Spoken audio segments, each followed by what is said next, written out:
If you're a member of Renegade University, you know that over the last year, we've been looking for a teacher to teach Introduction to Cryptocurrency, a course that many of you have been demanding. Well, we found our guy. He's Vin Armani, who's well known in the crypto world as an educator and an entrepreneur, and he was on a recent episode of Unregistered, which has gotten a huge response. Vin will be teaching a 4-part webinar called From Satoshi to Financial Sovereignty, an Introduction to Cryptocurrency. It begins April 19th and runs for 4 consecutive Mondays. If you want to take this course, and it is filling up fast, go to renegadeuniversity.com and you'll see it on the front page, or you can click video courses on the left side and it'll come right up for you. Again, this is Vin Armani, the great Vin Armani's course, From Satoshi to Financial Sovereignty, 4-part webinar, an introduction to cryptocurrency beginning April 19th. Go to renegadeuniversity.com and sign up fast. Thank you. This is the Unregistered podcast, and I'm Thaddeus Russell. This is a show about ideas, people, and behaviors that are considered inappropriate, out of bounds, or beyond the pale. The things you're not supposed to talk about if you're a school teacher, a college professor, a businessman, a politician, a parent, a neighbor, or even a podcast host. These are the things you're not supposed to say or even think if you're a good liberal, a good conservative, or a good citizen.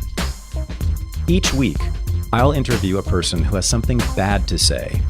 They might be a journalist or a professor. They might be a porn star or a drug dealer. They might just be an ordinary person with an ordinary job who doesn't care about the rules of polite society. I'm not interested in breaking the rules just to be a troublemaker.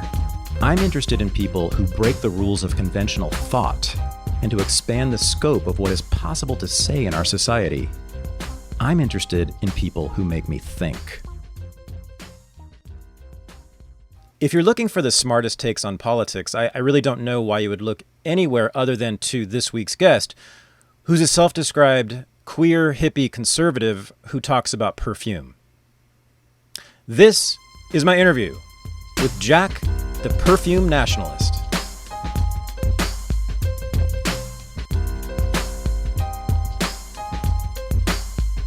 I am joined from Austin, Texas, once again by one of my very favorite people in the whole internet, Jack of the Perfume Nationalist podcast. Thanks for coming back on, Jack. How are you? Hi, thanks for having me again. I'm okay. As far as like COVID fascism, I'm, right, not great, but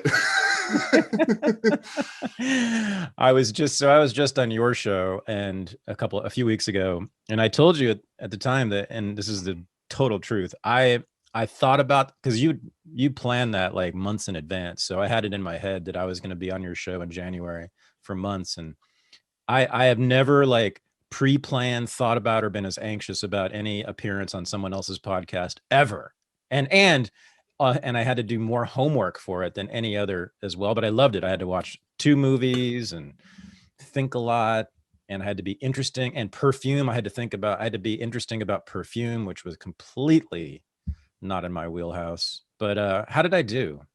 oh, you did great. I mean, it's flattering that you were nervous about being on that, but yeah. I don't know. I don't think about them after we record them. And I used to like read entire books in preparation for them and be really obsessive about it, but like now I just kind of hit record. Well, that's what we're doing today. We did a little bit of prep for this one. I asked you, we were texting, and I asked you what your major influences were, and I sort of knew some of them.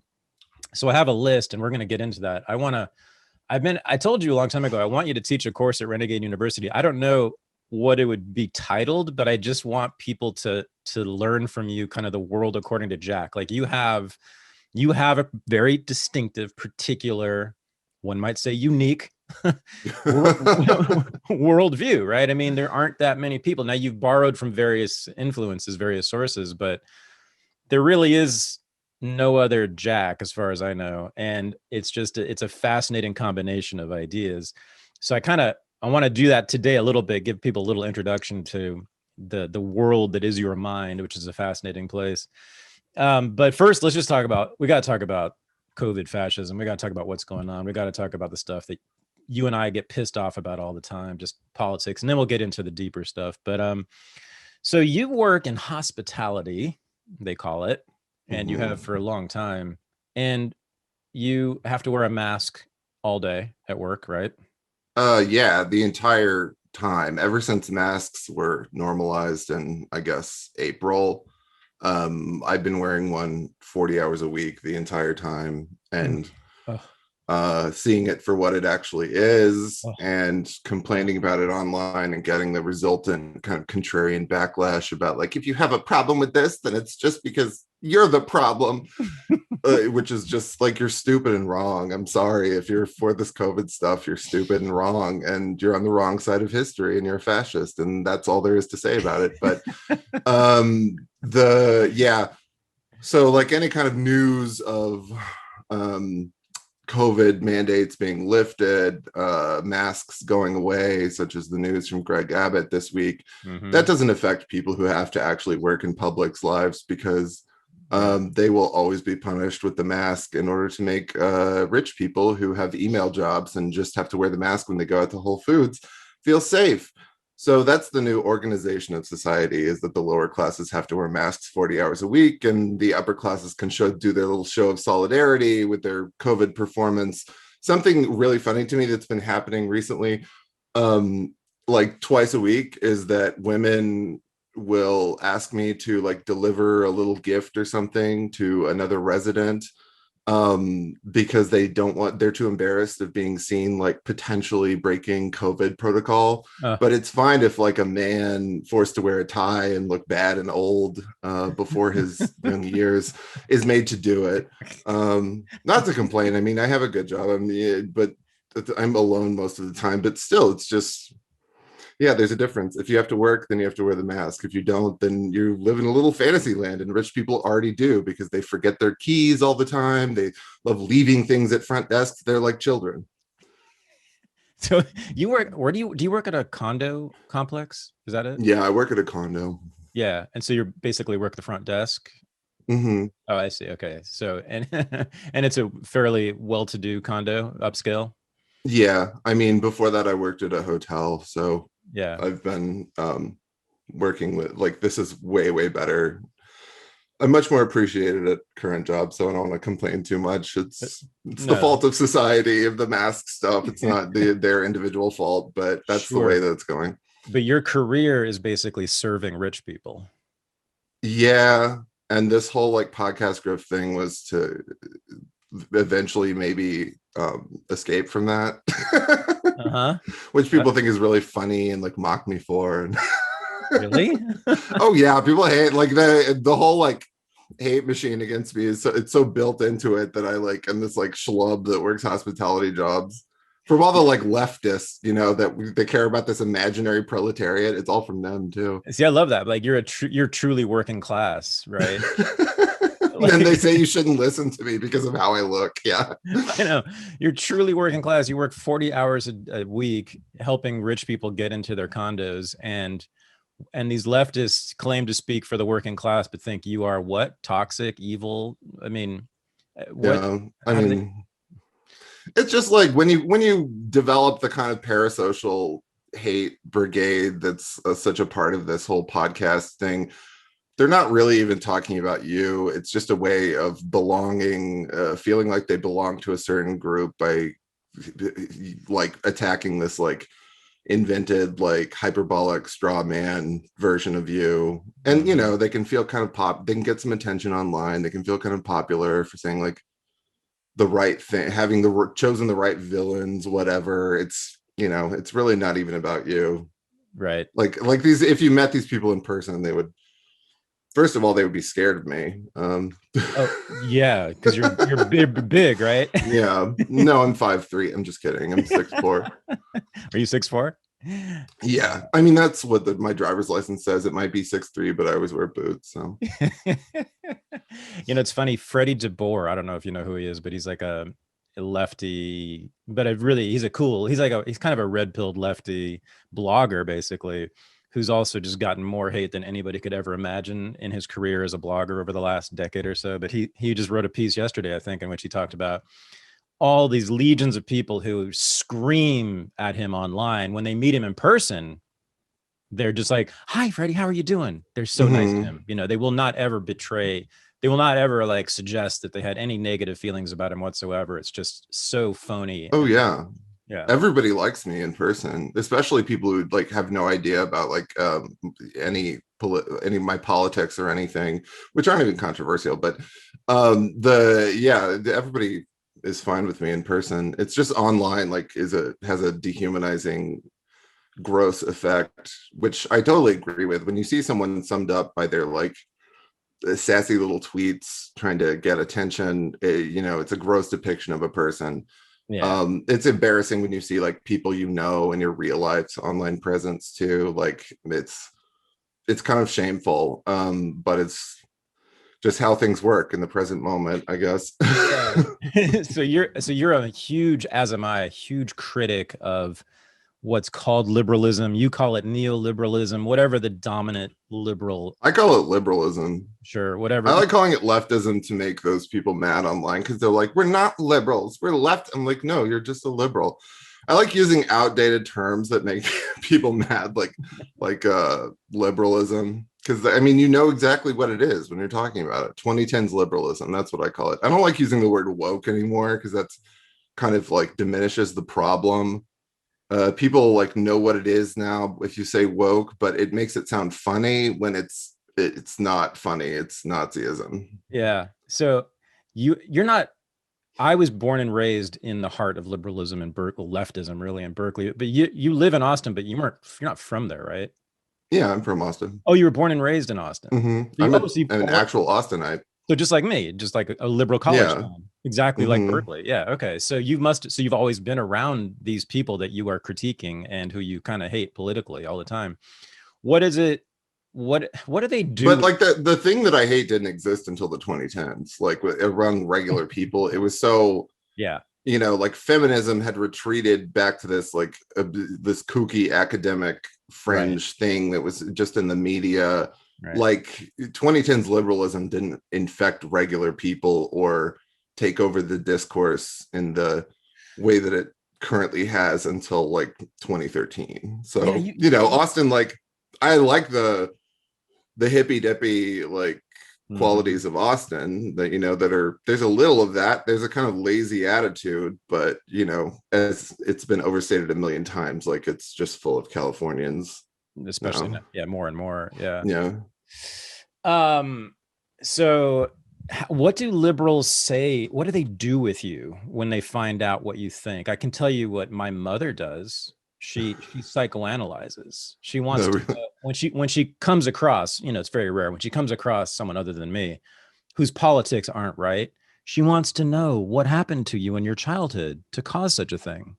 Do they ever do that? Yeah, they've done that. It's really creepy and invasive. Like I can't say, putting myself out there, I can't say I don't ask for it because the way that I psychoanalyze like women in generalizations, which it's true, it's why I don't like it, but I guess I deserve it for doing that. But most of the psychoanalysis isn't exactly accurate. It's just kind of like when Silence of the Lambs, when Lecter says you're just 2 generations away from poor white trash. It's just that kind of thing. Like it's always very class based. It's about my appearance. It's or just 90%.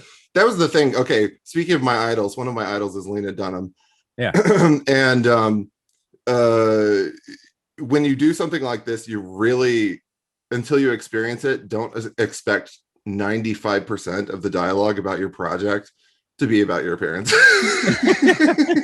Like unless you're like a child star, I guess, trained by the media to ignore it from an early age, it's quite shocking, and it requires like navigating this whole like e-celebrity sort of disgusting thing. especially women. I mean, I've had, I've done like interviews with women for my show and for other outlets, and the YouTube comments when it's a Oh, woman, especially if it's a woman who's not, conventionally beautiful or whatever. And hmm. I mean, it's really beyond. I mean, I've had it too. I mean, Oh, I've I had, know. And the only solution is like not to talk about it. But I just like I find it really hard to not talk about that when you're talking about the whole podcast kind of like online cultural critic scene, because it's just a part of it. And I like made my image a part of my project in the way that like Lena Dunham did, in a kind of exhibitionist way. And people get more mad if you're just kind of like normal looking and mouthing off or doing something confidently than they do if you're like the elephant man. If you're like an obvious freak, they're not going to get mad. But if you're just kind of normal, then it's whoop, oh, vipers. oh yeah. Well, because it's sort of like, wait a minute, you're supposed to be one of us. How can Yeah. it's like the enemy within, Hmm. it's like the virus that's infected us. So, yeah, I mean, well, okay. So then you tell us what did happen to you as a child, Jack, to produce these aberrant ideas. It wasn't really as a child. I mean, as a teenager, I started to think that people were just, or started to gather that people were just generally very closed-minded and uncreative and conformist. But like even like regular people were very open-minded and accepting in the 2000s. It was not just because I was a kid and I'm nostalgic, but like all of the big problems that they've drudged up again were pretty much solved. I didn't experience any substantial homophobia Mhm. ever. Everything like Really? bad in the way of like harassment or like meanness that I've ever experienced has been from liberals as an adult. Huh.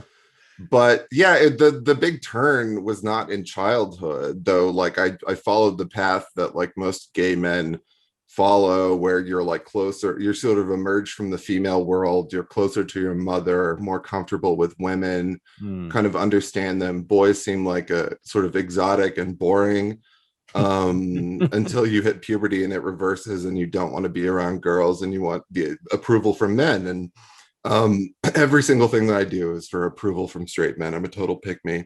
Oh yeah. So that's what happened in childhood. If you're gay, you're trying to eternally capture that like approval from straight, athletic, normal guys. Because like whenever like a straight man is like tries to get me to throw something to them, it's like sweaty terror, and I like go back to my childhood. So that's what it is. It's being like the awkward effeminate boy that can't throw the ball. Even though I played football, was 18 first string 2 years in a row, I still have no idea how to play football. But yeah, I'm a pick me for men. That's what happened. Gonna say you're 6'4", big dude living in Texas. You had to be forced to play football. I mean, Oh right? yeah, and I wish I had continued, because then I would be indomitable if I was also a football player. Yeah. But then in the 2000s, it's like you discover, you like read Shock Value by John Waters, and you're like, I'm gonna misbehave. I'm gonna be steal lipstick and cool drag stuff.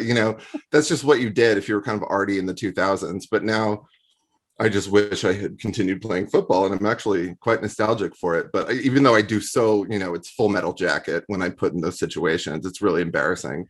I become, but all the guys were really nice. They like defended me. I even like did gay stuff, like wore like purple nail polish, and one of the coaches tried to fuck with me, and like all the guys were like, "Leave him alone, man. He's cool." So it was sweet.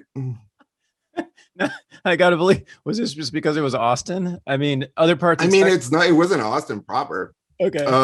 It's a suburb that was weird in its own way, but I mean it was like Baptist evangelical in the kind of 2000s way that all Oh, those really? places were. Yeah. No, there wasn't any kind of like Austin element that really facilitated my acceptance. It was sheer personality and force.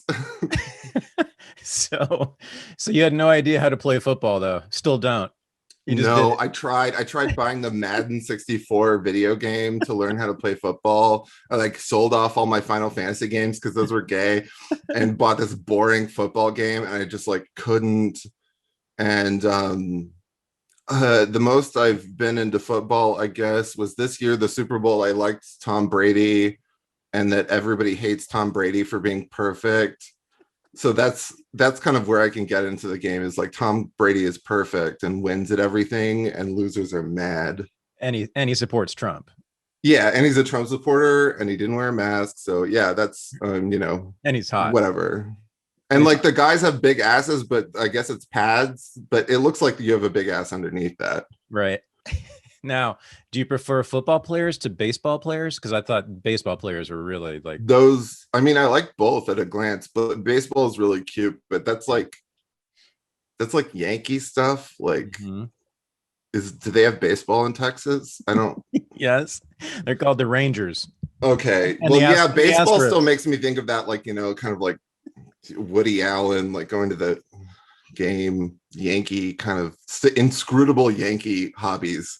Well, I always thought that women and gay men liked the way that the pants looked, especially on the baseball players. I don't think women like men having big asses. They think it's effeminate. Hmm. Um, Okay. yeah, no, that's kind of that's the domain of gay men The to reason judge. that the reason that I stopped being a baseball fan was when a friend of mine, I was a young adult, he said, "Man, they wear belts. That's not a sport. They wear belts in baseball. How could it be a sport if you're wearing Hmm, belts?" Think about that. I don't know. Yeah, I like the vibe of baseball, football. I like, generally support sports now that they're demonized and you're supposed to Oh yeah. stay in your apartment. Right. So you like anything that's demonized. No, I mean that makes it sound like I'm just the contrarian, but like, I like that like normal people, normal well-adjusted people have their hobbies like sports that they can get into rather than buying like 3 backup bottles of a Comme des Garçons perfume. Yeah, right. I like normal well-adjusted people that have no interest in any of the stuff that I like. Now, okay, now speaking of like gender norms and not fitting them, so your brain obviously wasn't fitted to sports in those ways. I mean, just didn't get it. You thought it was boring. Mhm. But it's not as if, I mean, there is something about men's brains generally. I don't want to essentialize here too much, but I know that in general, straight and gay men do something similar. Their object is different, like their object of interest is different. So straight men are Mhm. interested in sports, gay men are interested in things like perfume, whatever. But there is like a cataloging that goes on, like, and so you're a great example of this, right? Because like perfume the way that I know 1990 Major League Baseball rosters. This is very true. This is something one of my like best female friends pointed out to me long ago, Mm-hmm. that men have an obsessive like encyclopedic cataloging instinct That's with it. their hobbies and interests Mm-hmm. that women just usually do not have. Like women, you could use this even as a way to say that like women are better than men because Mm-hmm. they're less like sentimental about this kind of stuff. But yeah, women will, just get rid of everything, when they get a new boyfriend, just throw away all of their interests. They're really adaptable. That's why they keep winning. They're like the Terminator 2. They just adapt to, and they just like they adapted to COVID. Like they're like, oh, this is how it is now. Yeah, Um, look at my cute mask. I got it at the gas. yeah, and then men are old eternally, like No Country for Old Men, like sad, haggard, mourning what once was. Right. Well, I was thinking, I mean, I would rather be a woman because for many reasons. One of them is that thing, and I have this, I catalog things constantly. So like, what bring up a perfume, the name of a perfume, and Jack will tell you the year it came out, the history of it, what the company was doing at the time, the controversy surrounding it. You'll have, you'll have a whole essay basically ready for every perfume, right? And you have it like you have shelves in your mind, right? With all the yeah. perfumes perfectly lined up and alphabetized. And I have that too, with other things, right? Politics is a classic example, right? Where we just know the names and dates of everything, right? That's a very typical male thing, right? But I've got to think that there's like all that stuff is like it's something that's standing between us, our eyes, our ears, our noses, our mouths, and the pleasure itself, right? Mm. It's like there's the perfume over here and all the pleasure you get from it, and then or the baseball game, right, and all the pleasure you get, and then there's like all this thinking about it and like stuffing all of the elements of it into these boxes, and the creation of boxes and the creation of categories, et cetera, right?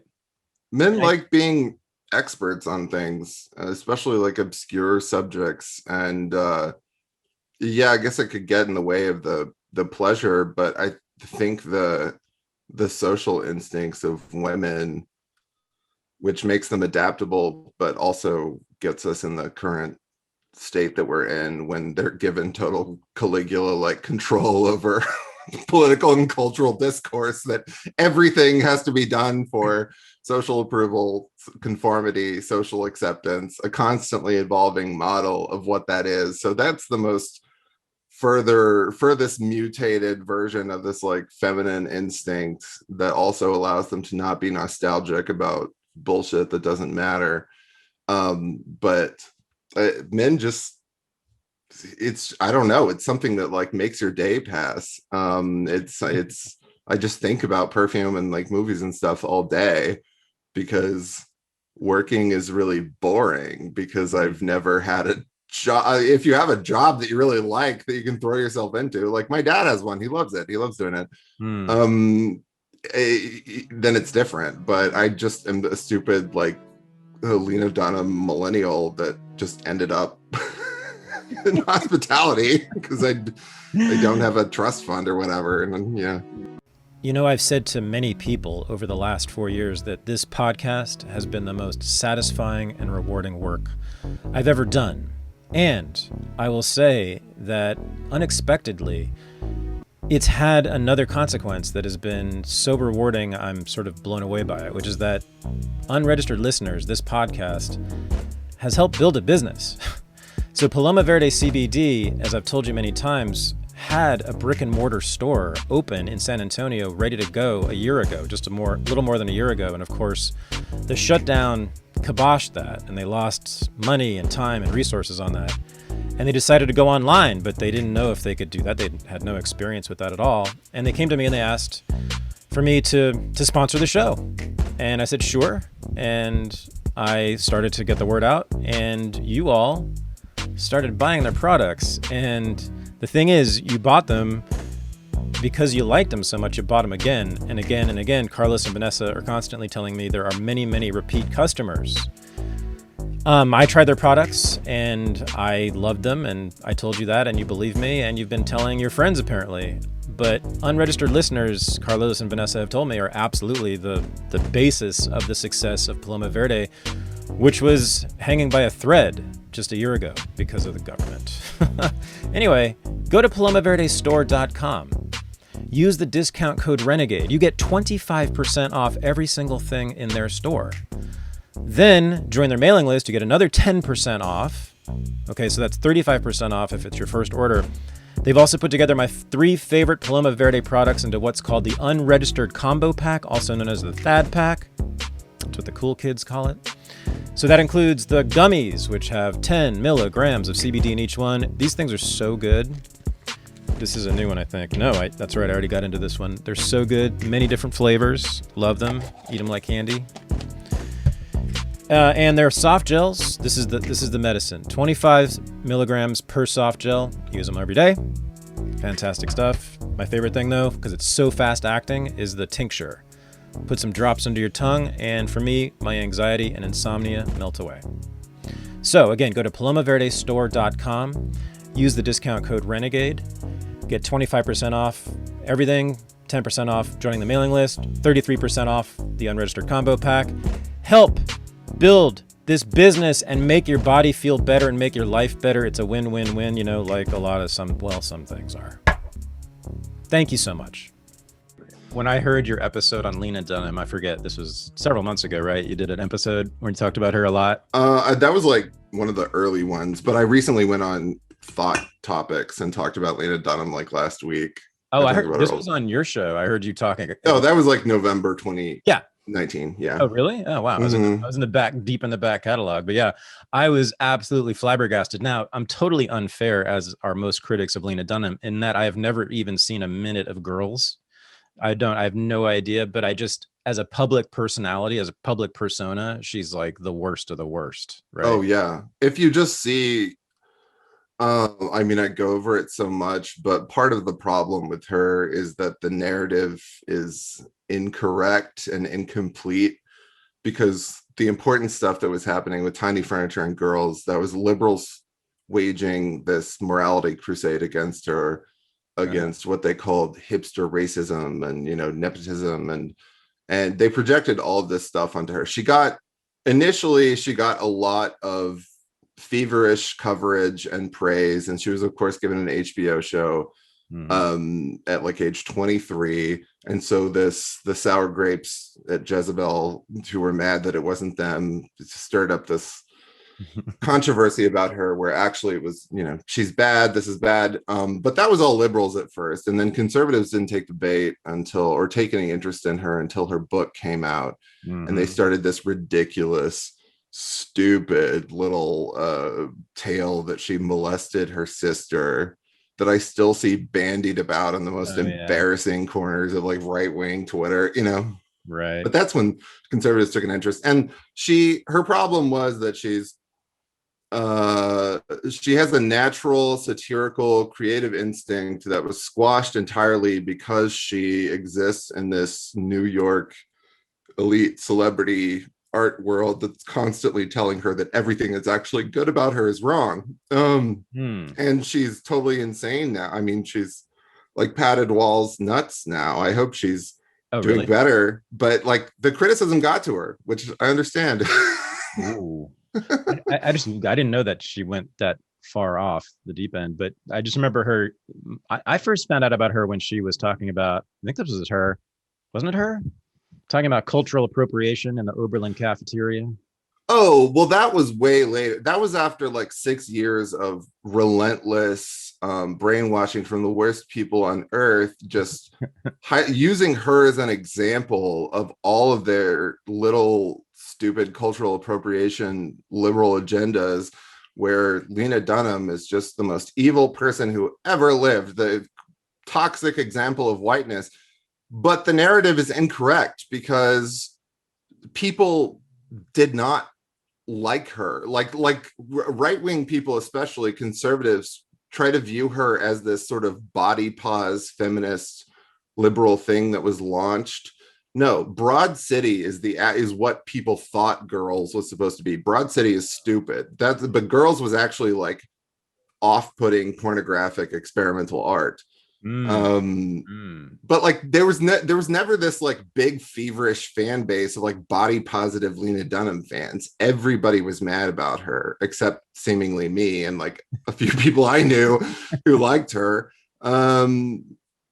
It's just kind of like trying to put her in this category, and like to a lesser extent, I think the kind of demonization from conservatives of Amy Schumer is also really stupid, because Amy Schumer was funny when she came out. Yes. And she actually was not like a preachy, woke. Like she held out for a long time, but they relentlessly drilled into her, you have to disavow your, writer who made this terrible joke, who sexually harassed a woman. And eventually she gave into it, because they all do, because they're in the Hollywood system. But like Amy Schumer wasn't bad. I Feel Pretty was good. Trainwreck was awful, but like, yeah, people are like, Amy Schumer. No, that's not the real like body positive feminist thing that you're railing against. She's funny.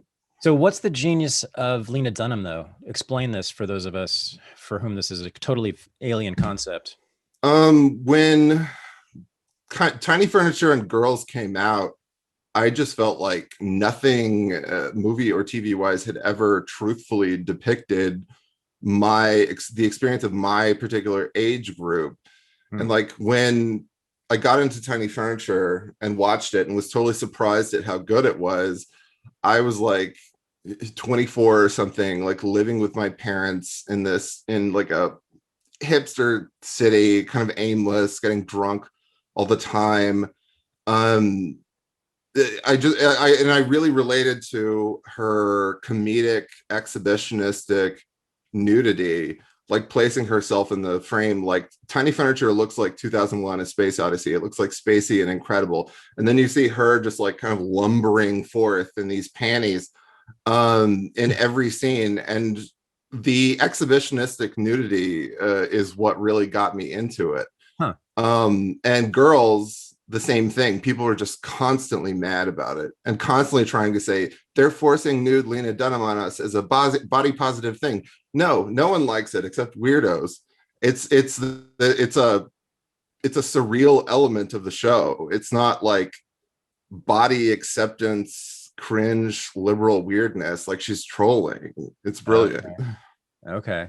I didn't But the ruthless, like, the also, you know, there was this moral panic over what they called hipster racism then, because originally being a hipster was like not politicized. It was they were really mean, really sexual, said the N-word. Well, I think of like Dove Charney from American Apparel and like Terry Richardson and like Gavin McInnes and like that crew. That was what being a hipster was initially like. And then the 2010s came around and it was suffused with the woke liberalism, with these successive panics over like cultural appropriation, Me Too, campus rape, whatever. Well, Gavin McInnes invented the word hipster, right? Yeah.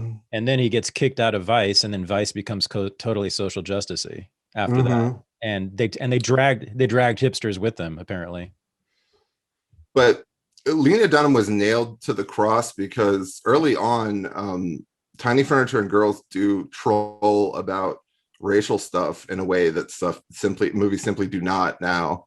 Tiny Furniture especially, because it's like straight out of her mind in college, and it feels like she's from a pretty like cool scene of, you know, like kind of witty bohemian sort of proto Red Scare type girls. But the fact that the show didn't have artificial propagandistic racial diversity, that was why it could never be accepted by people. Okay. And because it was like realistic in the way that like they were just like white people mostly have white friends. Guess what?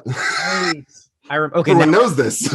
Now I remember that was the controversy about Girls, was that it was an all-white cast. How dare she depict white Manhattanites hanging out with other white Manhattanites, which is all that happens. Yeah. Oh God. And there were like good-natured jokes about like other races, you know, like it just kind of casual stuff that wouldn't cause anyone to bat an eye before 2012, you know.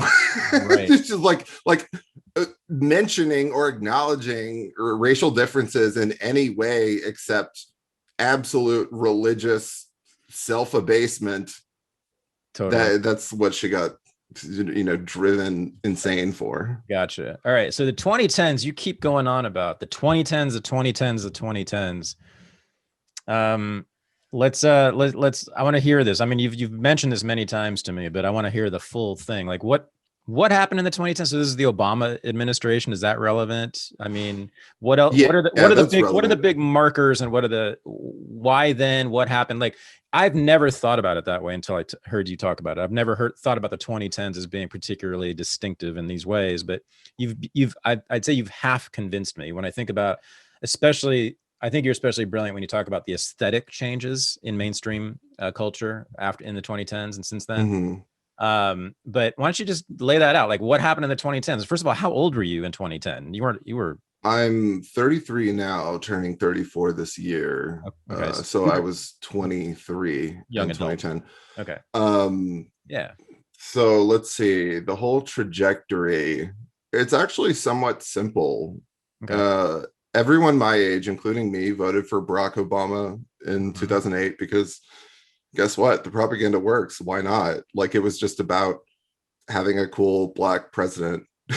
You know, it's not like the alternative was any more appealing. It's not like the Bushes were more appealing. But yeah, I mean, I was 18 years old. I was a dumb kid. So It's yeah, I almost, voted for him. it was almost as And good as having a black friend, not quite. yeah, Yeah. but none of it had been, the machinations and schemes had not been revealed yet. And that was fine. That sort of 2008 to 2012 was a sort of last hurrah of the 2000s. There was this like fun, decadent, gay feeling in pop culture with like Lady Gaga and like all the Madonna spider babies at their peak before they developed feminist morality and became really tedious. It was a fun moment. And then the second Obama administration, that's when they revived the problem of racism in a very cynical way. And it happened gradually, but that coincided with when all of my friends went to college, and I noticed a change in all of my female friends who were once very open-minded, and then they went to their African American studies class or their, feminist whatever class, and suddenly they were stricken by these terrors at all times, could not watch certain things. And it was obviously all very fake and performed because they had learned it. But yeah, they suddenly could not watch rape scenes, which had this supernatural power to re-rape the viewer if they were exposed to it.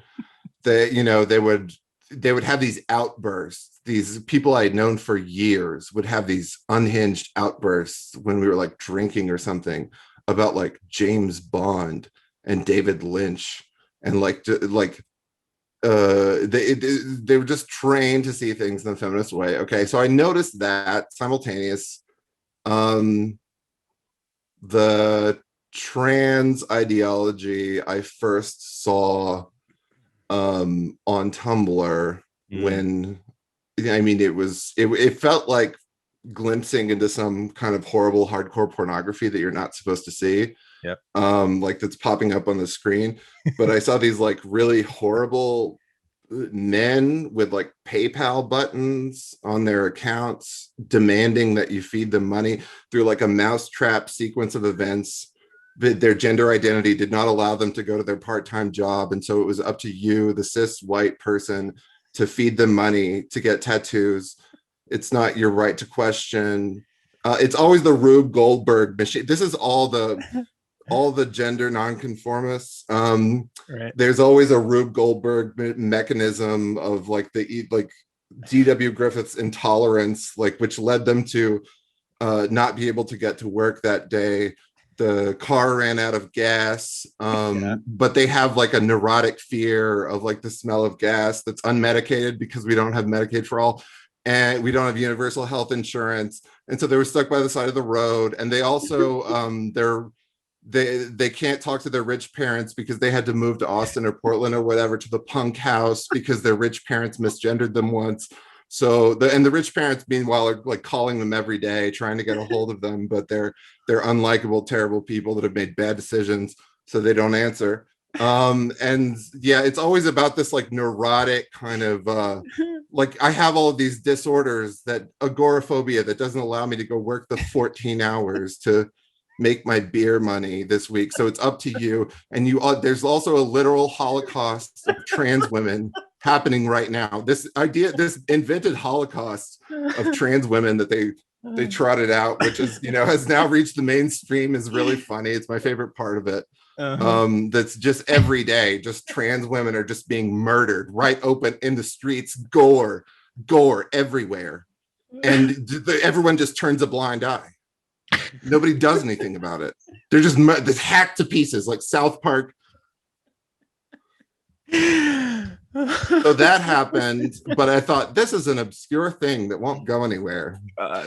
And it's now that's like our politicians just like have a PayPal button and they're, white people is racist, please donate. But that happened. And then the first big wave of brainwashing came when they invented cultural appropriation. Oh, first we should mention Jezebel. Okay, Jezebel was integral in the revival of feminism into this new mutant, Oh, stupid, mean God. form Yeah. for young people. Because feminism, before that, all the girls that I knew, the smart ones, like, hey, they hated feminism. They would say, "Oh, I don't like that hairy-legged feminist. They're annoying." And then Jezebel created it took the tone of the MTV show Daria and the gossip rag qualities of Gawker that birthed it, and the spectral rape, persecution, gangbang of morality crusades from Tumblr, and created this thing that was very accessible and desirable to young girls because it gave them infinite power. And so Jezebel happened, and then cultural appropriation. There was about a whole year where there were continuous moral panics about Indian headdresses because everyone knows so many Native Americans, and there's so many of them around. So there was like a whole year of articles about Indian headdresses, and white girls would just eat this all up. They'd be like, "Oh, what about the Indian headdresses?" You would just hear them repeat, because women think everything is real if they read it. It's like they think it's all real. So the Indian headdresses and the Halloween costumes, there was Halloween became this thing where simultaneously it was very popular because it's like satanic and like people who hate their families love it, as opposed to Christmas. So the improper Halloween costume panics, where it was like people were like roundly persecuted for putting like tan makeup on, like dumb people learned to like react to the idea of blackface in like a supernatural way without even like considering the history of like how that was like how like white people got into black culture and black music long ago. They just learned that somehow any darkening makeup, whatever, that's all making all black people experience 400 years of slavery every time that they glimpse it. So there was that. And then the next panic was over Confederate flags. There was the church shooting, and that was the first big time that I saw that like big tech would zap something, like make it unavailable. Before that, you could buy like Confederate flag shirts on Amazon. And like then they just the way that was, the physical media thing kind of like gestated around then, because you saw how all the places people bought stuff online could just zap it, just whoop, it's suddenly against our terms of service to sell anything.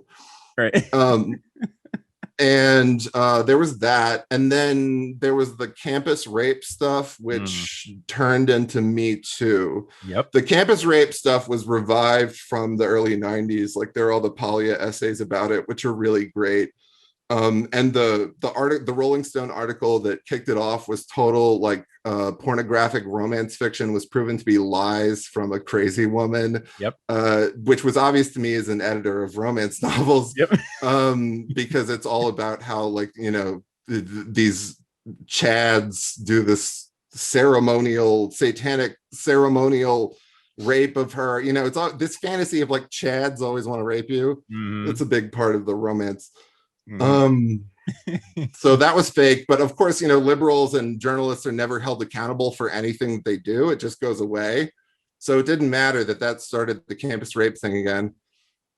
Me Too happened, and conservatives fed into this by pretending that was real and was addressing real grievances and was not about Hollywood actresses past their relevance finding a way to revive their careers and gain attention, and professional women to eliminate powerful men from jobs and assume those jobs. And that's what happened with Me Too. But yeah, the like conservatard journalists have always facilitated this by accepting the hypothesis of what liberals put in front of them. It's always like, there's always like a Ben Shapiro type or something who's like, well, Me Too does have real grievances that we must address. And it's like, no, the casting couch is actually not a real grievance that anyone has to address. This is all fake, and it doesn't matter what you think of this. It's also pornography, and Democrats have gotten where they are through pornographic rape exploitation fantasies pervade through the media. Oh wow, I It's love it. none of it's real. I It's love pornography. All these documentaries are pornography. The Michael Jackson documentary is pornography. The Woody Allen one's pornography.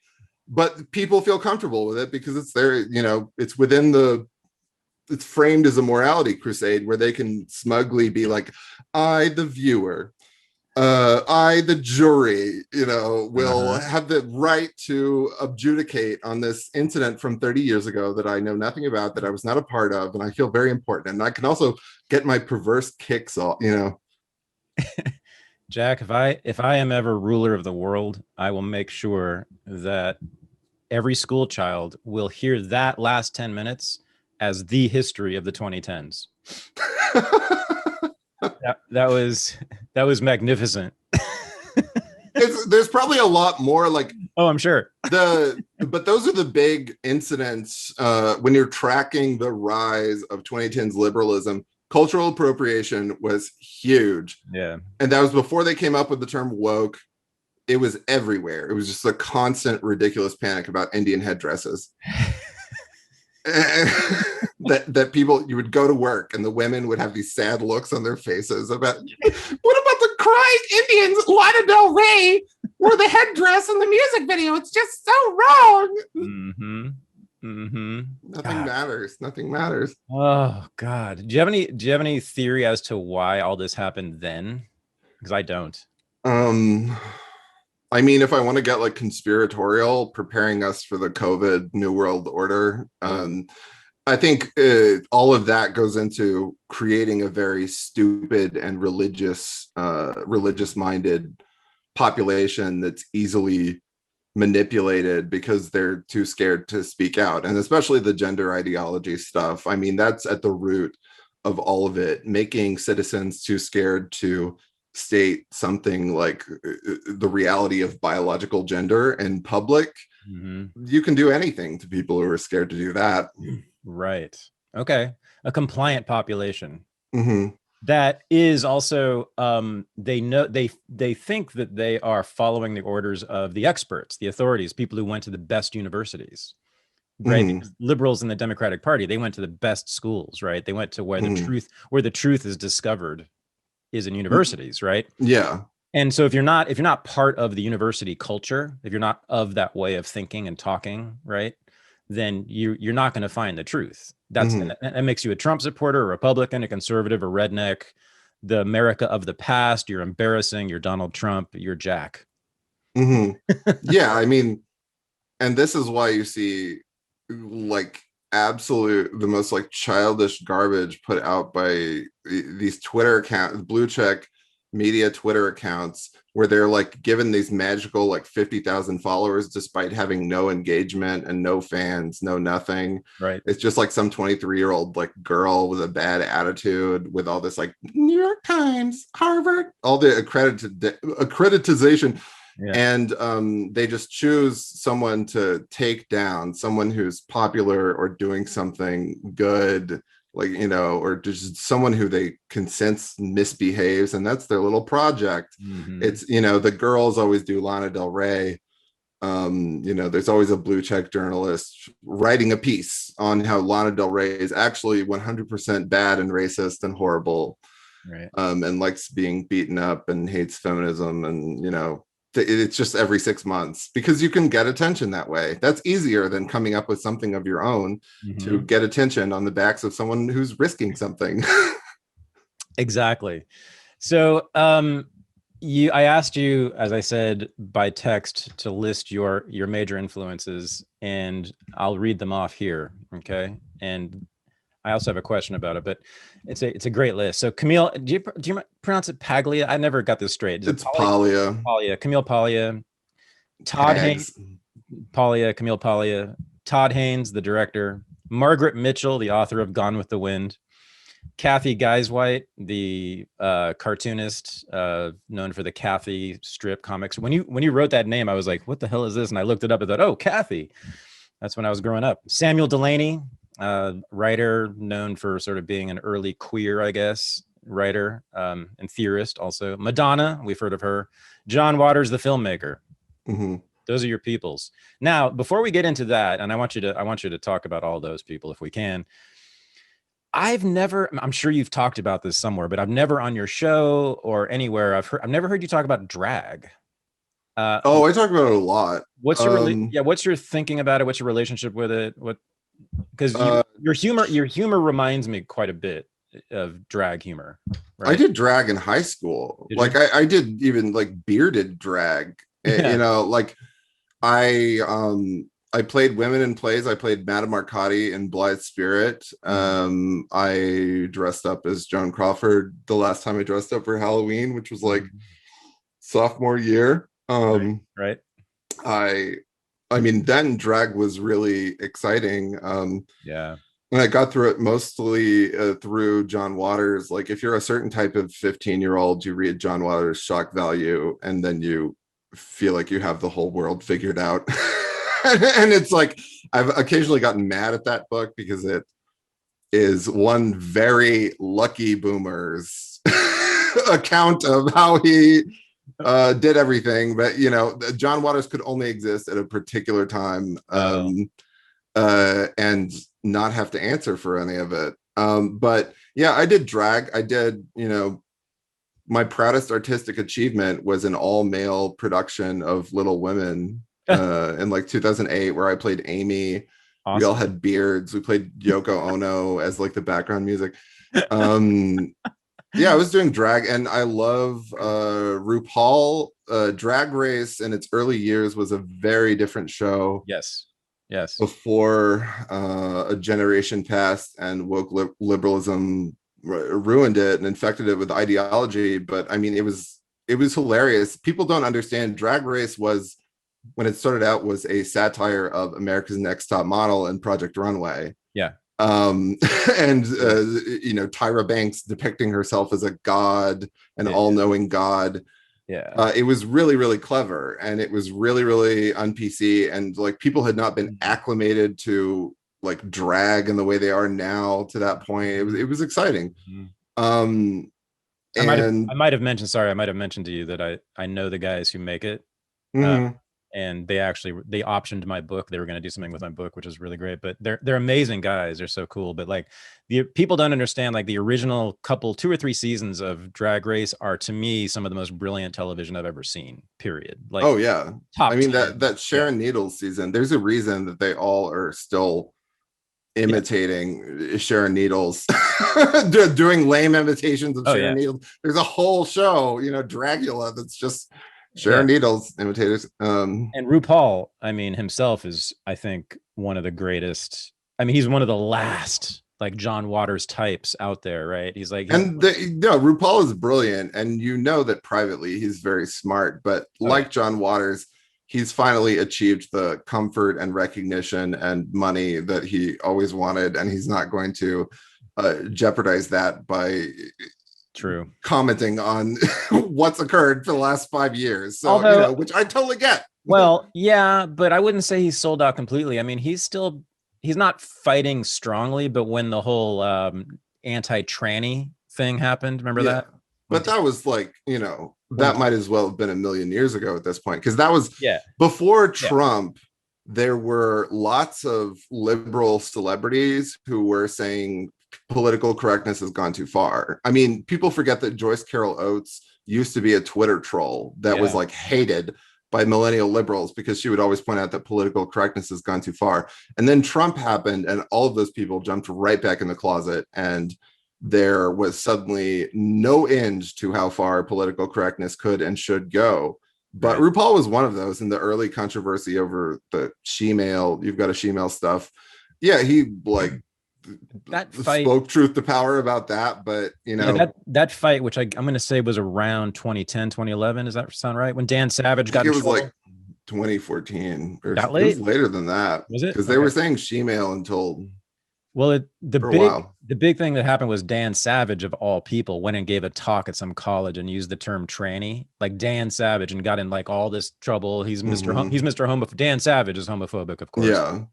Um, but then I remember at the time, the old drag queens like RuPaul, Lady Bunny, and that whole generation, like all the queens who were like over 40, over 50, they all were on the right side. They all said, no way, tranny is our word. We reclaimed it, yada, yada, forget. Which is true. Yes. And the word was taken from cross dressers. Yes. Yeah.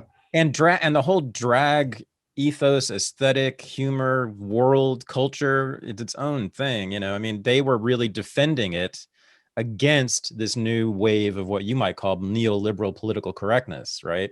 Because drag it's still way incorrect politically, but back then, I mean, it was, to me, the most cutting edge comedy, the most avant-garde of art. Yeah. It was really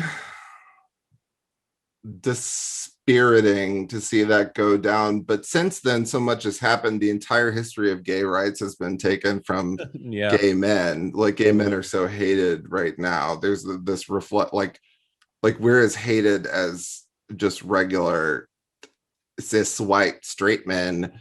And that's why there's this strange alliance between gay men and like a few straight men as being the only ones who will stand up for basic male sexuality. Right here. Yes. This is it. Yeah, just basic, like, we are basic common sense notions of male sexuality. You and I are the leaders of the gay straight alliance. Yeah, but they just deployed narrative after narrative that, like, actually white gay men weren't responsible for any of that. So why do you think gay men got thrown under the bus so readily? Well, men have to be prevented from gathering because they're smart when they're in groups. And therefore dangerous. All of this is about keeping them apart. Oh, wow. Yeah. And gay men, I feel like, I don't know if this is accurate, but like generally are like fairly smart, like, in my experience, maybe smarter than the average, like, just absolute dead-eyed bug. Like, you have to have some kind of like intellectual process to even end up as like openly gay, or you had to back then, but now it's just this like chutes and ladders thing where you just end up in this gender nightmare that's not even gay. It's a political identification. Right. Yeah. I mean, I always heard that it was because gay men were so successful financially, economically, the wealthiest social group or whatever. I don't even know. I assume that's true. I don't know. But, and, it's true. I mean, gay men have definitely gotten a lot of power in the society. And I suppose that's part of it. Although it's still, well, you know what it is? It's gay marriage. They did it to themselves. They chose to become members of the establishment through gay marriage, right? And gay rights and that whole thing. And then they said, we're just like you. We're just like you. We're just like straights. Give us the civil rights. And we did that. And now it's like, and then the woke left is like, okay, fuck you. You're one of them now. So in a way, they got what they deserved, I think. Yeah, they did. And gay marriage was a convenient cause. I always say this, but yeah, gay marriage, as soon as it was passed, liberalism has to, in order to keep itself alive and generating money, always have a new minority to champion and elevate. And once gay marriage was passed, gay men were disposed of very quickly, and immediately the articles about actually gay men are problematic, wealthy, privileged misogynists, those started trickling out almost immediately. That's right. And simultaneous to the deployment of transgender as the new thing. The new and then transgender, even like that became too white, and so then they were like black trans women exclusively. It's just like, that's how Democrats function, that's how they operate. To an extent, it's how all politicians operate, but really Democrats, they gain power through this appropriation of minorities and highlighting of certain minorities and manipulation of the public's mind surrounding those issues. Right. They need a group that they're going to save that's vulnerable or at danger, and then they need an enemy who is the threat to that group. So it would be like classically it would be like black people versus rednecks. And so we're going to send the federal government down south a few times to protect the black people from the rednecks in the south, right? Yeah. And so the liberalism is always producing victims to save. And it's also producing oppressors of those victims. It has to produce a complete narrative, right? Yeah. So let's talk about your influences. Let's do this. It's a great list. So, I mean, Camille Paglia, you talk about her the most. She's probably the biggest influence. And I think I might have asked you about when you first read it. Maybe I didn't. Do you remember first reading her and what the experience was like? Just the feeling? Yeah. I found out about her through the audio commentary she did on Basic Instinct on the DVD. And I bought Sexual Personae, Vamps and Tramps, and Sex Art in American Culture. And that was the first time that I truly felt like, after shock value, after John Waters and everything, that there was like someone out there like me, because my kind of like suspicion about the people I knew who were Democrats, liberals, I really never felt like I fit in. And then Paglia gives this sweeping, all-encompassing framework with which to view human history, art. It's just like really, which provides you like infinite freedom too. She was stigmatized as a reactionary because of her nostalgic streak and because she dislikes modern feminism, and she's not at all. Like, that's the path forward for open-minded people, and that's why she's constantly subject to cancel campaigns and stuff, because she's an appealing path forward for a lot of people who don't fit in the polarized political spectrum. But reading that before I really went through college was essential, and I think that everybody should be exposed to Paglia from as young an age as possible, because beyond her actual content and her critiques, the most valuable thing is how she trains you to communicate, which is the opposite of how academia trains you to communicate. She's very clear-spoken, speaks in generalizations that you can understand. Some might call it didactic. There's no self-doubt. She speaks in declarative sentences. And this activates like the lizard brain in people who have spent like 10 years in academia, because that whole process is training you to speak in these cute little math problems where everything is uncertain and you can't really be called on anything. So it was devastating when feminists in the early 90s read Sexual Personae, and it's declarative sentence, like reading the Bible. And that's how I speak. And also her main point about remaining accessible. You can talk about art, you can talk about history, you can talk about complex, crazy experimental subjects and remain accessible to regular people. But academia trains you that no, you have to go through this whole Scientology process in order to only be read by certain people, and that makes you better than others. And so Paglia has always been speaking to a general audience, and that's her popularity. That's the reason for her popularity. And she always reiterates her main points, which is something you have to do if you're like a talking head type person with an idea. You can't just, smugly come in the room and be like, I assume everyone has read my entire catalog. No, you have to reiterate that. Every good teacher knows that you have to repeat what you're saying many, many times for people to get it. And she's a teacher. That's why. And she's a teacher. Yeah. So tell me, what is the path? I don't know her work very well. I've heard her speak a few times. I'm ashamed of this. I should have read her stuff. I certainly should have read Sexual Personae a long time ago, but I haven't. What is the path forward that she presents?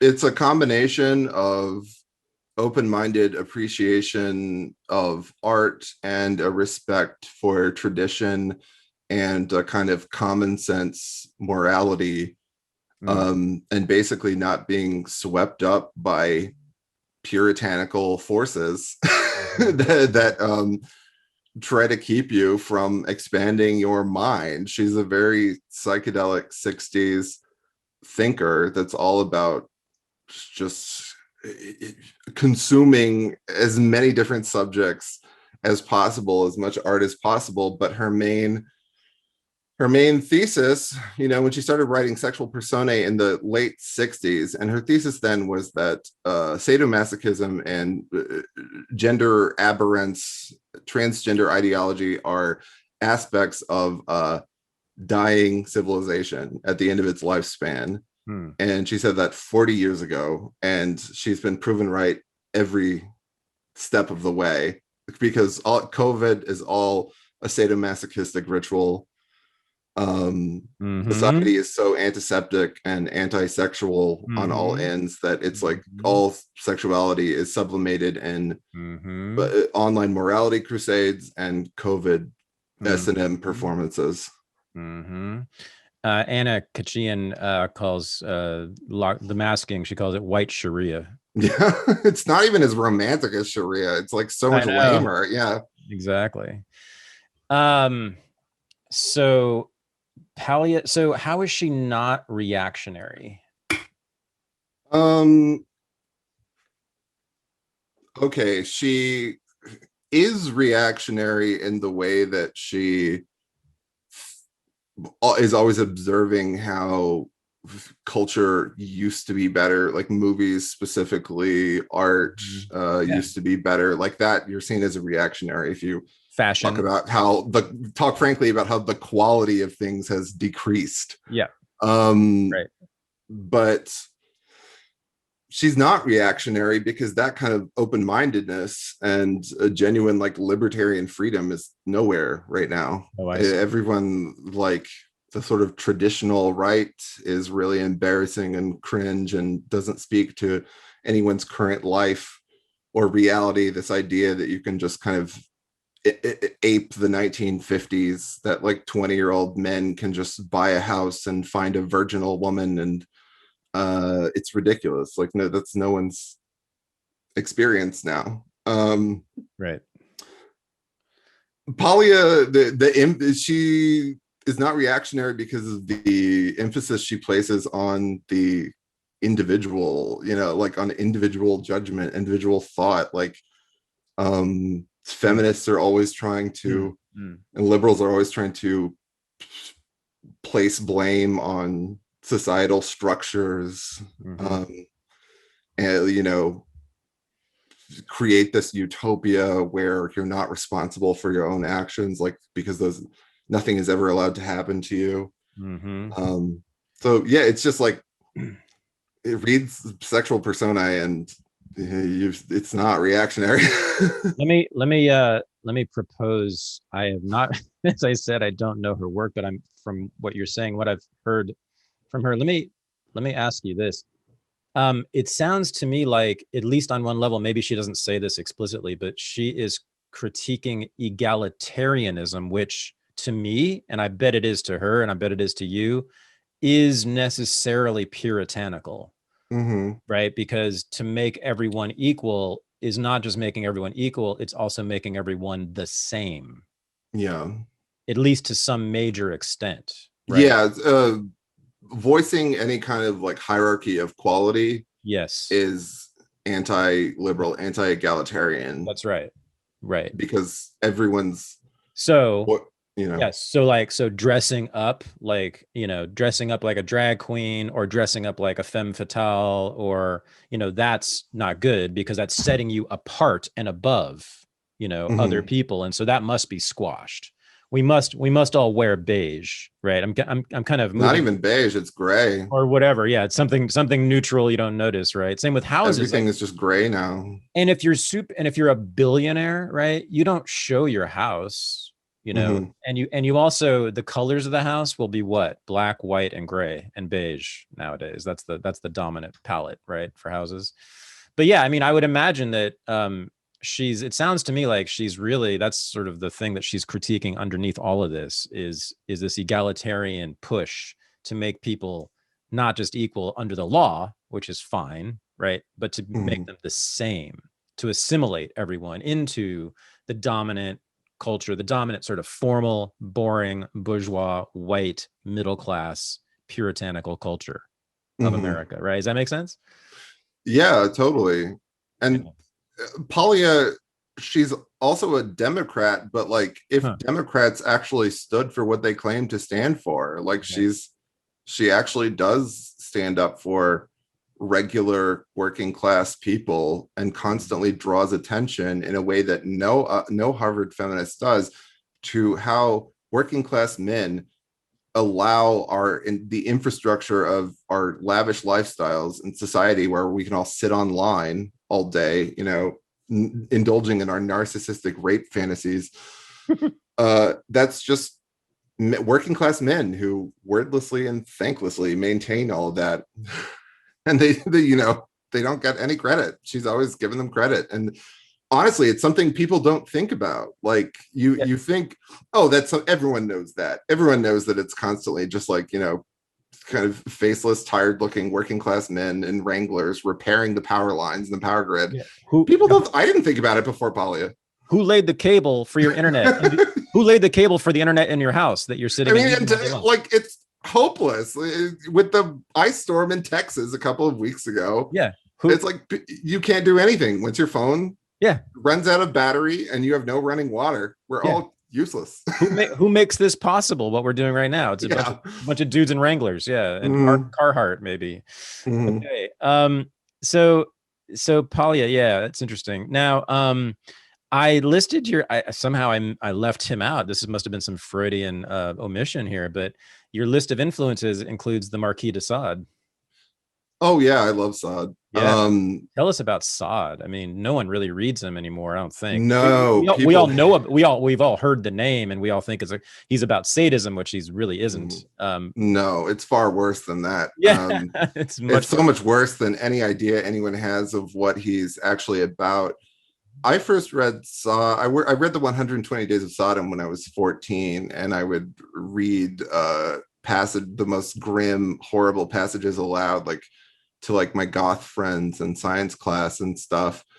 And I early on just had a thirst for whatever the most extreme art and literature was. And yeah, that really warped my mind. Fast forward to the present day. Okay, nobody reads Sade. First of all, nobody actually reads it. Right. People who do read a bit of it, they read 120 Days of Sodom because Pasolini's cello is so popular, and that's not the best one. It's unfinished and it's short. Everybody hates it because it's genuinely evil and genuinely shows in a way that no other work does what happens when people are totally amoral libertines beyond the law, indulging every fantasy with no capacity for empathy. So like Sade is at the root of Ayn Rand, the Church of Satan, that Gen X, basically kind of like this sort of emphasizing this kind of immature selfishness, which I don't even agree. I care so much about like people and what people think. Like the most disturbing parts of Sade for me are not even the sexual violence, but it's the emotional manipulation that he describes, like all of his heroes and heroines, the way that they just ruthlessly manipulate their own like families and friends in this just Machiavellian evil way is like more disturbing than this cartoonish pornography. But I have this love of maximalist works, giant uncontainable tomes that no one reads anymore. And Sade was a huge fan of Samuel Richardson, one of the first novelists who wrote Pamela and Clarissa, two books that are some of my favorites that no one at all reads anymore, that are about Pamela is the first popular novel, and it's about a girl who is constantly being sexually pursued by her employer, and eventually, because she is moral and holds out and never gives in to it, she turns him and marries him and lives happily ever after. And this is an epistolary novel. It all happens in letters. I read it at work on Project Gutenberg when I was supposed to be editing romance novels. It's interminable. It's really difficult to read, but it's fun in a way. Once you kind of like acquire a taste for 18th century literature, is that the right century? 18th, 1700s? Yeah. Yes. Once you acquire a taste for that, you start to like it. Clarissa is 1,500 pages long. Wow. The typeface of a phone book. Took me almost nothing happens. It's this claustrophobic journey into a woman's head who is forced out of her family. A libertine, a rake, seduces her and is constantly scheming to rape her. He eventually succeeds. Okay, so Sade was a huge fan of Richardson and did 2 novels, a novel sequence, Justine and Juliet, that were his satanic evil spin on Pamela and Clarissa.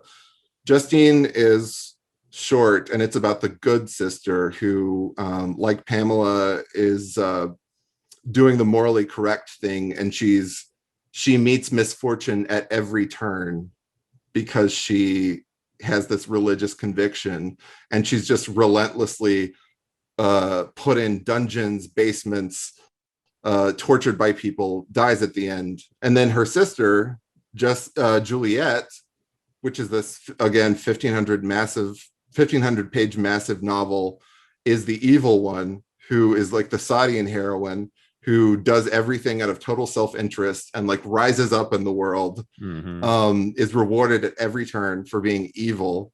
And in a way, it's like a predecessor of the kind of gigantic doorstop like 70s and 80s shopping and fucking romance epics like Scruples and Sins that I love, where women rise up in the, the magazine industry and stuff.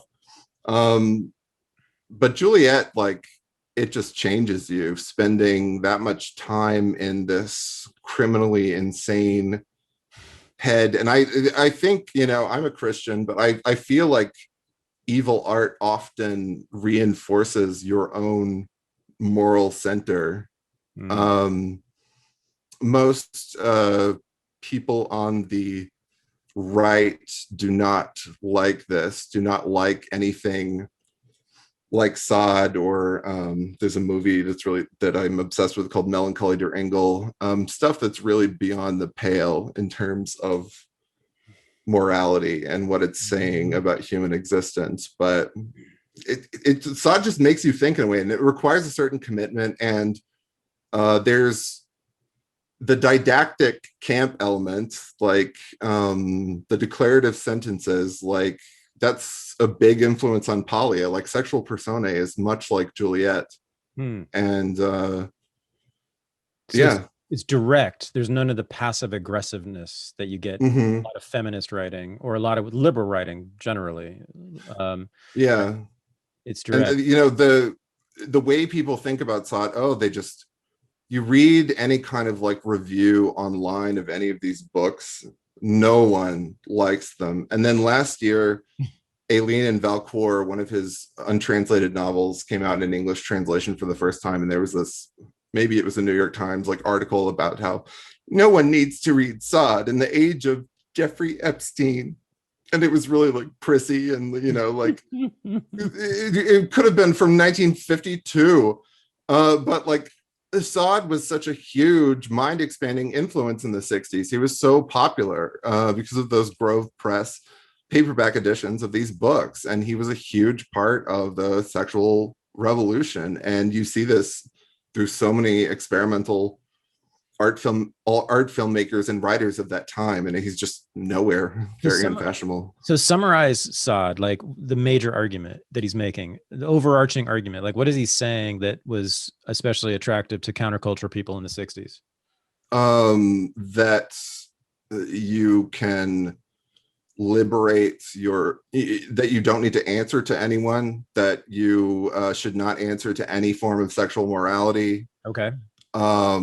Any kind of personal morality, is basically doing away with every aspect of morality that you could possibly think of. I like it. and empathy, and I like it. Now, wait, you just said you're a Christian? Mhm. What do you mean by that? I mean, it's not like I go to church. I was raised Southern Baptist. That's kind of like incidental. Mm-hmm. People always assume I'm Catholic. I have a kind of Catholic personality, I guess. Everyone's Catholic now online, and it's a big trend, but I'm not Yeah. Catholic. Yeah. I'm very Protestant in the way that I think the only thing that matters is your personal relationship with Jesus and prayer, and your personal relationship with God. But prayer has gotten me through the hardest parts of my life. My Christianity is basically just cause and effect, and I think a lot of people experience it this way. And it's just like, if you are in a dark period of your life that you feel like you absolutely cannot get out of, and prayer helps you, having a belief in a higher power helps you, then your life becomes better. Whether or not it's true.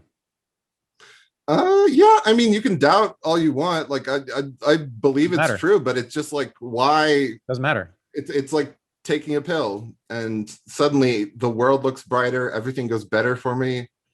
And then the opposite, descending into these satanic evil works like Sod and Melancholy Durango or whatever. Like, the world looks darker, things go wrong. But I still am like fascinated by that. It's like taking a drug. Yeah. But I do think that like a Christian moral center keeps you from being swayed by the insanity of current liberalism. You just, if you don't know what to believe, then you start believing in climate change. What's more embarrassing than that? You know who I think you would like a lot? At least I hope you would. At least I would love to hear what I want is for you. I would love to hear what you think about him. Michel Foucault. I mean, I don't know if, I'm sure you've been told about him a zillion times. Have you ever dipped into Foucault at all? I did. I did half of a master's degree in English, and I read, I think, history of sexuality, and like did a little. I didn't mind it. I think after being popular for so long, for like 40 years, there's kind of like a sort of puritanical reaction against him, which is really funny. Like, I see a lot of like bugs online being like, he was just a sexual pervert who fisted people and gave them AIDS. Right. And like, when Paglia, she rails against Foucault and French post-structuralism, whatever all that's called, and it was kind of a different time. But like, I don't hate Foucault. I do think it's it's less accessible and like punchy than I would like, but it's interesting. But yeah, as soon as I see those little morality crusades, especially from the left, especially from like the online kind of like dirtbag left, like, oh no, honey, like every time they've glommed onto some kind of morality crusade, I just like, let's examine the opposite. Yeah, I think Madness and Civilization, which is his first book, which is a history of the asylum, but it's really a history of the ways. I think I've read that one. Yeah, it's the ways in which Western civilization has created and recreated illness, mental illness and insanity, right? Basically to punish dissidents and punish people who, are different. I think it's just right up your alley, and it's definitely his most accessible book.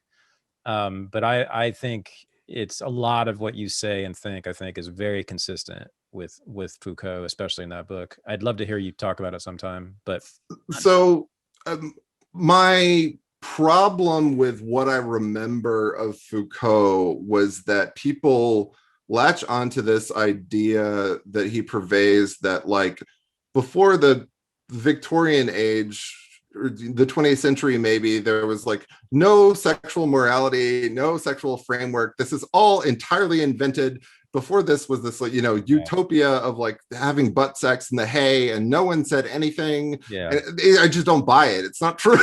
Like, it's a kind of like simplistic, almost fetishistic view of history. It's interesting. I understand why people gravitate towards it, but it's like just not the whole truth. I don't believe there was this like pastoral sexual utopia, during the Dark Ages. Yeah, no, that's a very smart critique of him, and he's not great at sort of demonstrating clearly that the pre-modern era was the way he suggests it was. Although I think you're a little off in the way he's portrays it. His claim about it is simply that there wasn't talk, there wasn't discourse about things like homosexuality, and like homosexuality wasn't even invented until 1868, I think, as a term, right? Yeah. And pedophilia and incest, it weren't part of the discourse. You didn't have doctors and psychiatrists and government officials and priests and clergy talking about these things until about the 18th and 19th centuries, when they just became obsessed with it. So it's just that he's saying that we don't know really what the world was like back then in terms of sex or other things, right? But we do know that there were no anti-homosexual campaigns, for instance. There were no anti-pedophile campaigns. And so we just assumed that there was a bunch of, what we would now call homosexuality or pedophilia or pederasty going on that wasn't punished or even commented on. But again, he really just speculates on that. It's not like he can prove this, that for, 2 millennia, no one talked about these things and no one did anything to anybody who was ass fucking or whatever. Right. Yeah. But I do think it's an important, I just think it's a fascinating point that's probably at least partly right. And it tells us a lot about the power of discourse and language, right? Like once we get, it's very much your way of thinking. Yeah. Once you get these ways of thinking, it doesn't matter what the real world is, right? Once this stuff is in your head, it doesn't matter what's going on all around you. You still think it's full of rapists named Chad or whatever it is, right? So I do think you would. I would just like to hear. I don't know if you would benefit from it, but I'd actually just like to hear your mind interact with it at some point. Yeah, I would like to visit it more in depth, but I have Foucault in the like category. Okay, good. Yeah. Good. All right, last. So we're not going to get into all your influences, but God, I'm so embarrassed by this. So I'm going to make a huge admission that I really shouldn't do publicly, but I'm going to do it because I like you so much.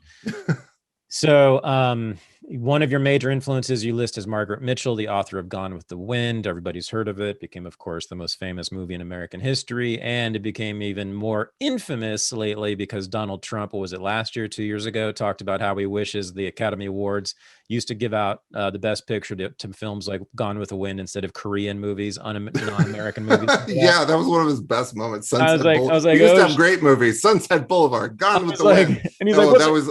I felt like the Matrix had like broken and he was speaking straight I was to like, me.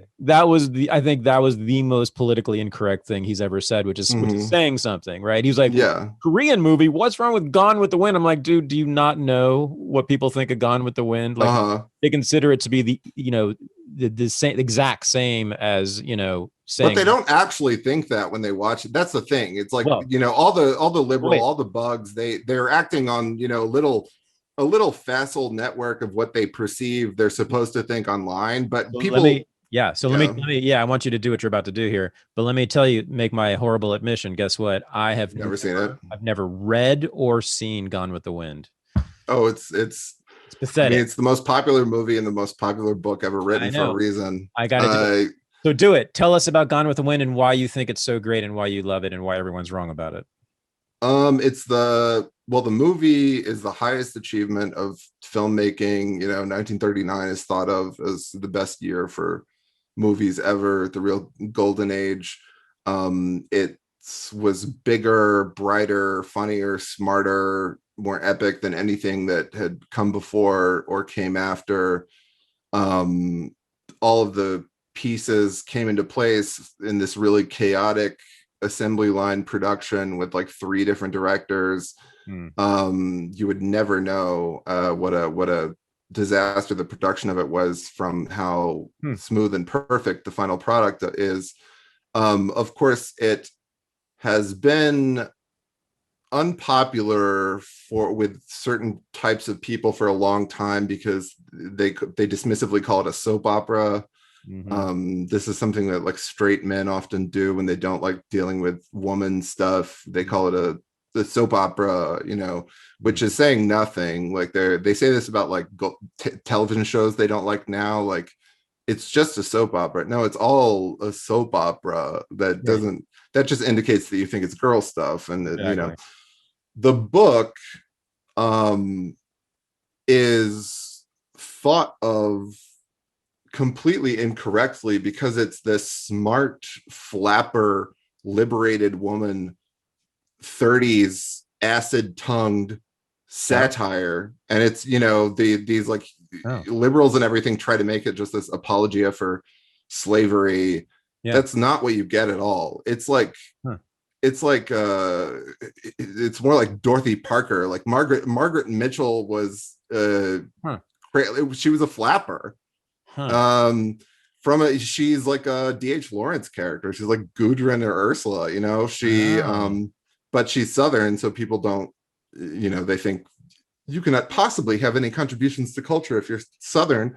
But even then, even when it came out, it was hugely controversial because she didn't have the right politics. And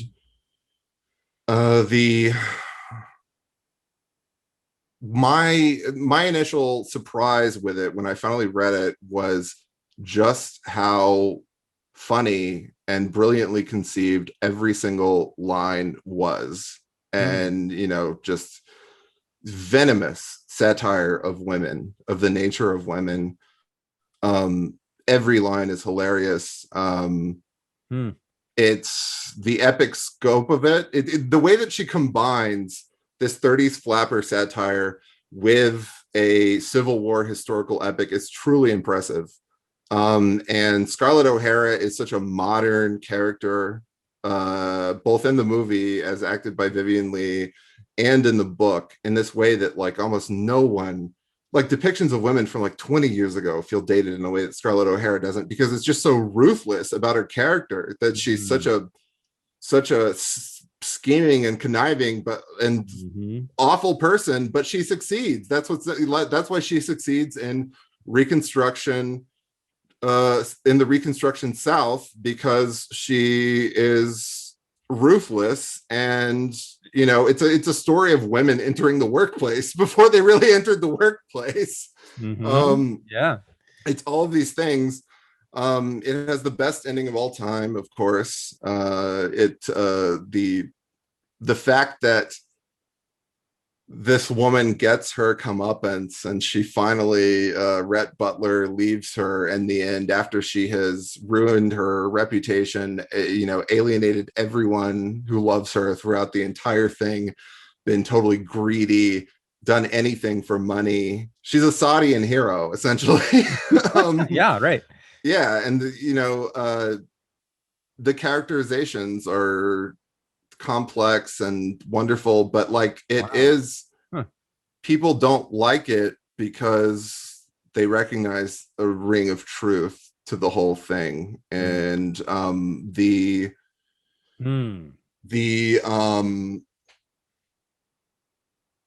okay, I'll put something forth. Please. We're supposed to currently think that the depiction of Black people in mediocre modern movies, where they're just props, stand-ins for Democrat propaganda, where they have to be always depicted as scientists who all of their culture, all of their accent, all their language, all their traditions, you can't have any of that. Because it's exactly. That sucks. Hattie McDaniel in Gone with the Wind is an amazing performance, an amazing actress, the first Black actress who won an Academy Award, and she's a star. She jumps off the screen. You can't tell me that I'm supposed to prefer these like Bank of America commercials with like natural haired, like mixed race women, paying their student loans, to Hattie McDaniel as Mammy. Nice. Yes. I'm going to watch it. I'm sure you're right. I love it. Butterfly McQueen too. Yes. It makes people uncomfortable now. It made people uncomfortable then. And this is why it's so timeless and so essential. And like, I feel like I sometimes get made fun of for like my relentless championing of it and getting really angry about the attempts to withdraw it from circulation all the time, which they're like, that'll never happen. That's what they always say. That'll never happen. Maybe. You're a freak for worrying about it.